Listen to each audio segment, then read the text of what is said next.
Hello everyone, this is your Ankita and welcome back to my mini blog. আর সবাইকে জানাই শুভ ষষ্ঠীর আন্তরিক ও প্রীতি শুভেচ্ছা। তো সবার পুজো কেমন কাটছে অবশ্যই আমাকে কমেন্টে জানিও। আমারও পুজো ভালোই কাটছে, কিন্তু আমার একটা ছোট্ট প্রবলেম হয়ে যাওয়ার জন্য একটু মনটা খারাপ। যাই হোক, পুজো কিন্তু বছরে একবারই আসে, যতই বাধা আসুক, ঝড় আসুক, বিপদ আসুক, তাও পুজোটা পার্টিয়ে এনজয় করতে হবে, নলে আবার একটা বছরের জন্য অপেক্ষা করে থাকতে হবে।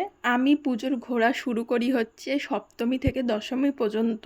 অনেকেই মহালয় থেকেই শুরু করে দেয়, কিন্তু আমার এখনও মহালয় থেকে শুরু করা হয়নি। জানি না কবে শুরু করবো সেই রকমটা।